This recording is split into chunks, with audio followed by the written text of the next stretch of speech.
So the question that you're all asking at this point is, where in the world is Sarnia, Ontario? In 2011, while I was working on the border project, I was simultaneously invited by a gallery in Sarnia, which was then called Gallery Lambton. It's now called the Judith and Norman Alex Art Gallery.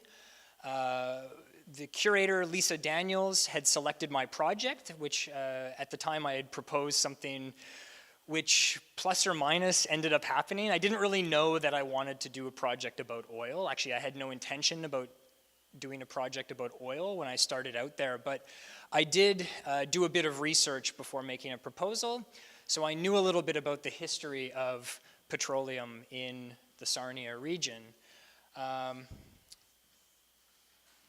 To show you a different map just briefly here and point out some of the significance on a national and North American level of Sarnia, you see two pipelines going directly from Edmonton and the Athabasca oil sands directly to Sarnia. So there are two 3,000 kilometer plus pipelines that feed into this thing. If you Google Sarnia, one of the first things you'll come across is Chemical Valley, which is a massive petrochemical processing facility. And it's what you see in some of the images in the gallery here is the periphery of this so-called Chemical Valley.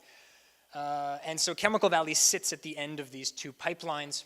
Those pipelines bring crude oil into the refineries. They're then turned into a variety of products and then put onto tanker ships and freighted away across the Great Lakes to cities in Canada and the United States.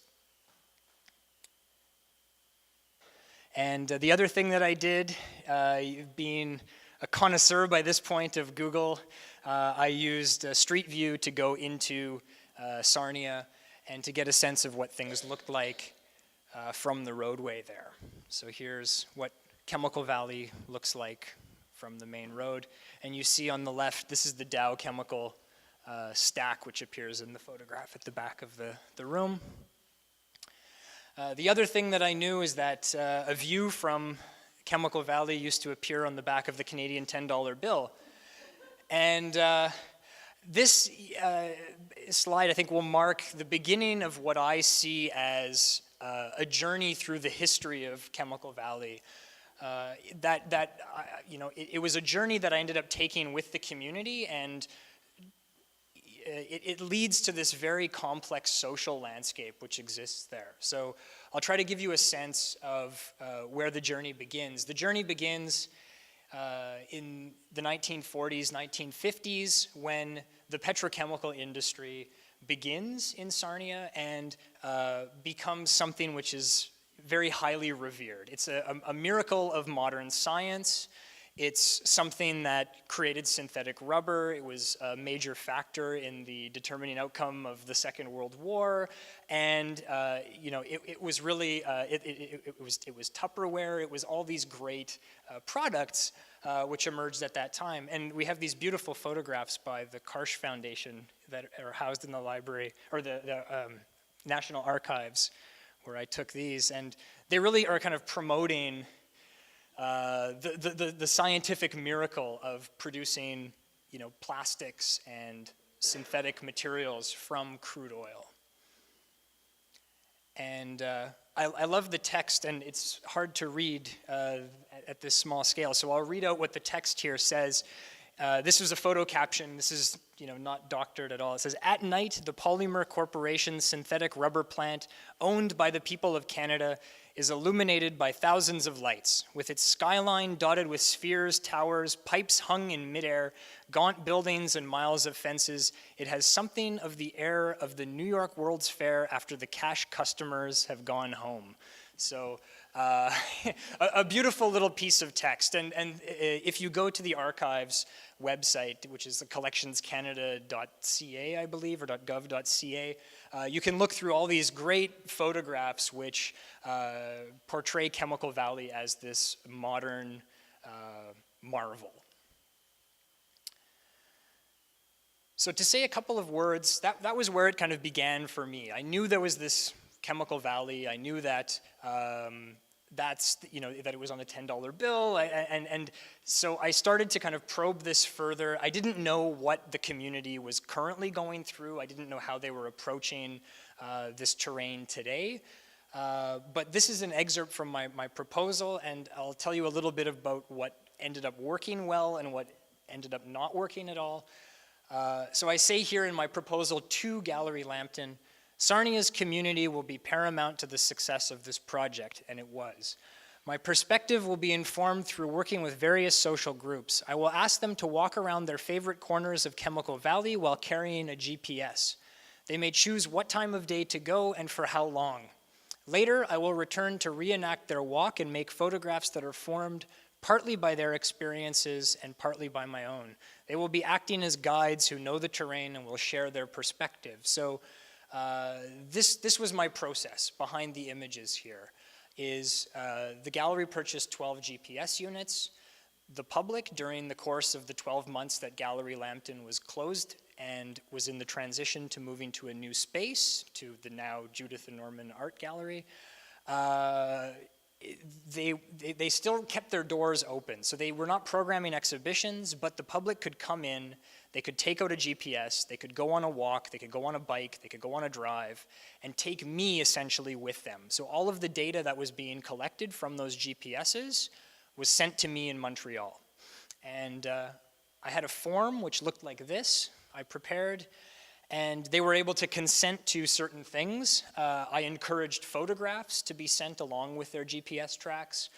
I encouraged also a text. So there was a box on the back of the instructions. This is one side of the form which would tell the people how to use the unit, because it's not the most simple technology to use if you've never used the GPS before. And on the other side of the form, they were able to put their personal information, their email if they wanted to get in touch with me, and they could tell us or tell me what was important about the site that they visited. So all of this information was categorized and was put into Google Earth and was put into folders on my computer, so that the next time and subsequent times that I went to the Sarnia region, I was able to use that information to guide my photographic exploits. And this is just the project wasn't specifically tied into Sarnia as the city, but as it was tied into Lambton County. So it's kind of like the canton or the neighborhood. So it's quite a large geographic area. So this is just showing the tracks from the Sarnia region that were collected. And to give you a sense, this is the greater Sarnia downtown core, and Chemical Valley is what we see here. So it's roughly a third of the size or half of the size in terms of, and this is only part of it. I mean, it continues also in Corunna, and it continues to go south. So it's around 1/3 of the size of the city of Sarnia in terms of geography. And these people have become very accustomed to the sights and the smells of the industry there. Going into Sarnia, or to the Chemical Valley at night is a very different experience. You see the fire coming out of the stacks, and the smell, because the wind is maybe generally not as strong at night, the smell is very potent. Here's a photograph. It's actually not taken in Sarnia, but it's on the other side of the St. Clair River. Sarnia is also a border town, so works for me for 2 projects. But on the other side, in Port Huron, Michigan, there's a coal-fired power plant, and there's a subdivision called the Crystal City, or Crystal Village subdivision, and it backs right onto this coal pile and power plant. So, I mean, it's really, these people are living hand in hand with very large-scale industry.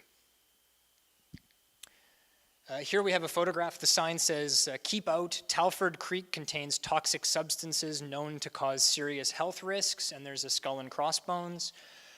This is a photograph taken on the Aamjiwnaang First Nation reserve. So this is, again, just south of Sarnia. All of the land which is presently occupied by the Chemical Valley, the majority of this land used to be part of the Aamjiwnaang Reserve. It was First Nations land. And through a series of agreements and changing over of hands, they've basically been pushed into this box on all four sides. They're hemmed in by industry. And you see in this photograph here, the cemetery of the Aamjiwnaang First Nation. And it doesn't look like much, but you can make out small headstones. It's actually a mass grave though, so thousands of bodies are buried, and it's a 1,000-year-old cemetery. So it's a historic and sacred site for them, and this is all happening within Chemical Valley. And this photograph was actually taken in January 2011 on my first trip to the Sarnia area. So it was relatively early on in the project that I became aware of the complex social dynamic of this industry. And then so we're continuing in our progression from the marvel of modern science in the 50s and 60s, even the 70s, but then we start to have the rise of the environmental movement. And until relatively recently, there have been a number of documentary films, persuasive documentaries, which are aimed at making the public aware of some of the health problems that have been going on there. So the CBC in 2008 put out a documentary called The Disappearing Male, which I watched, and it's worth checking out. You can watch it for free on their website. And it focuses on the Aamjiwnaang Reserve, specifically how the hydrocarbons that are being emitted by the petrochemical industry there are blocking receptors in the human reproductive cycle, which leads to more females being born, dramatically more females being born than males. So it's, in a sense, the end of the civilization of the Aamjiwnaang First Nation if this problem continues. And another film called Toxic Trespass, which focuses not only on the Sarnia area, but also the Windsor, Detroit region. And, it's again, like a very persuasive documentary that highlights some of the contaminants and the health risks associated with living in these areas. And even in the town of Sarnia, you can really smell Chemical Valley at times. If the wind is blowing in the right direction, it's not a great smell. So here's an old map, and this is from the Lambton Room, which is the county archives. This shows, Indian Reserve is the text here, so this whole area.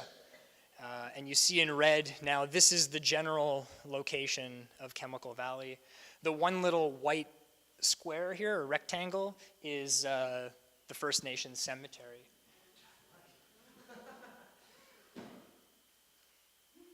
And the town, if you remember in the Google map earlier, the town has really grown to encompass, much more territory out here. So here are some, just snapshots from the cemetery with the gravestones and holding tanks in the background. And it was important to me, though. I mean, I have hard drives full of digital files where the photographs could have become more sensational. But it was important to me in the end that, there are plenty of documentaries out there. There's plenty of persuasive material. It's not really my role in this project, I feel, to persuade you to feel a certain way about the petrochemical industry. That's not what I aim to do. I want to maintain a certain objective point of view and allow you to make your own conclusions, form your own conclusions about this landscape. There's lots of things that I really love about the landscape around Sarnia. So. But these are some of the photos that I took as research material.